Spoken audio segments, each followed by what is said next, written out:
बंधुगण चलतु आज जाना पादरे कहीं पिंधा जाए झुंटिया।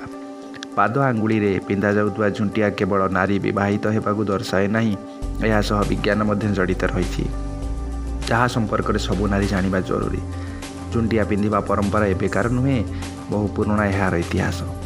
कहुए लंकार राजा रावण जेतेबेले माता सीता को अपहरण कर नहीं जाउतले, माता सीता निजर झुंटिया खोली पकाई देइतले, जेमितिकी तांको खोजिबा रामचंद्र को सहज हो। एणु कहुए हिंदू धर्म में कहीं केबेठारु झुंटिया विवाहित नारी श्रृंगार मुख्य अंश हो रही आसी।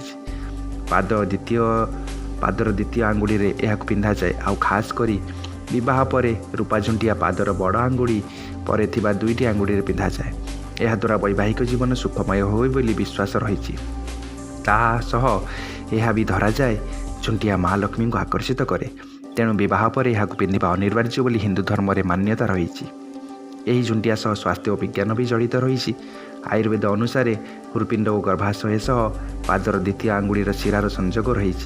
तेणु जब झुंटिया पिंधा जाए ताद्वारा पाद आंगुड़ी चापी हेबा सह से शिरारे भी चाप पड़े, जहाँकि आक्यूप्रेसर काम करिथाए। फल महिलांकर रक्तचाप नियंत्रण में रहे, तासह रक्तर प्रवाह भल भाव हुए, ऋतुस्राव नियमित भाव हुए, आउ गर्भाशय भी सुस्थ रहे। यह बाद झुंटिया एमती किसी शिरा उपर भी चाप पकाए जहाँ महिलांकर प्रजनन क्षमता को प्रभावित करिथाए। तेबे केवल रूपा झुंटिया पिंधा पछरे भी अनेक कारण रही। ज्योतिष शास्त्र अनुଯାयी रूपा आमर शरीर नकारात्मक ऊर्जा को अवशोषित करनी और सकारात्मक ऊर्जा को बढ़ाई थाए।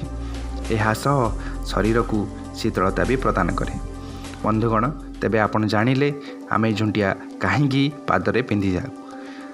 बंधुगण यही वीडियो पई आपण आम चैनल को सब्सक्राइब और लाइक करंतु। धन्यवाद।